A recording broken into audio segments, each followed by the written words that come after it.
Learning to trust the universal clock.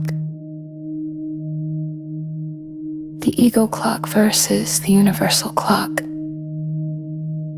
There comes a moment in every sincere seeker's path when time itself stops feeling like an enemy. You start to glimpse that what you once called delay was never delay at all. It was rhythm, alignment, and the quiet unfolding of an intelligence older than the universe, you see. The friction between how fast you want things to move and how life actually moves is one of the great teachers of consciousness. It reveals whether you are still trying to steer the river or learning to trust its current. At first, we live by what can be called the ego's clock. This clock is impatient, loud, and anxious to measure progress in visible increments. It defines success by how much happens, how quickly it's achieved, and what can be checked off the list. The ego's clock ticks according to approval, milestones, and comparison. It rewards hustle and punishes stillness. And because it is built on scarcity, it runs on the silent fear that time could run out before we finally become enough. But there is another keeping of time, a universal one. It moves with the same cycles that pull the moon across the night and open the petals at dawn. Its rhythm is not mechanical, it breathes, it expands and contracts, planting and harvesting, resting and bursting into life.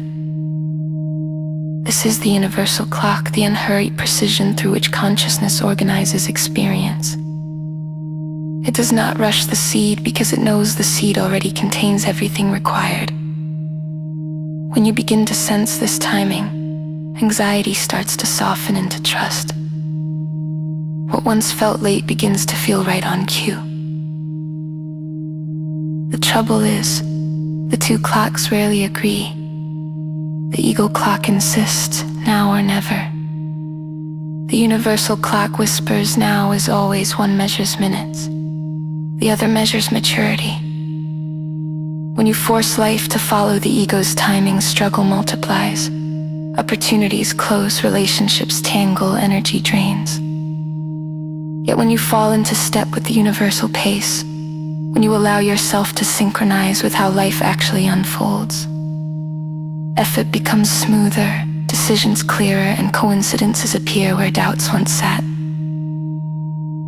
We have all felt those moments of mysterious momentum. A conversation opens a new path just when you're ready to walk it. A delay that once frustrated you later reveals itself as grace, a protection that allowed something better to arrive intact. That's the universal clock at work. The geometry of events aligning not for convenience, but for coherence. It measures not how long, but how aligned. The ego clock keeps you chasing completion. The universal clock keeps you becoming.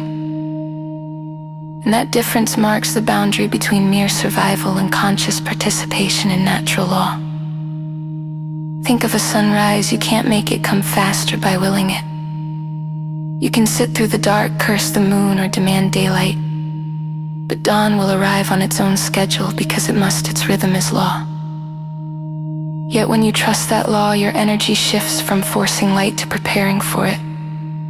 You brew your tea, open the window, and greet the first glow with readiness instead of restlessness. That is the art of living by the universal clock. It invites readiness over restlessness. It doesn't ask you to wait passively, but to participate actively in your own unfolding. Planting intentions, tending the inner soil, staying attentive to signs of movement.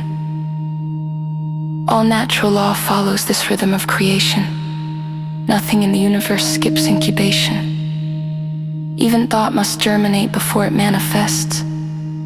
The ego clock wants instant evidence of success.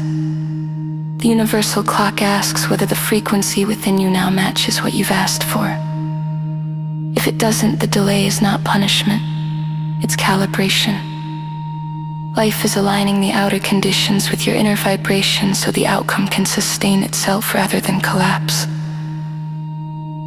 We often misread silence as rejection, but silence is how the universal clock counts. It moves between the ticks and the invisible work beneath awareness.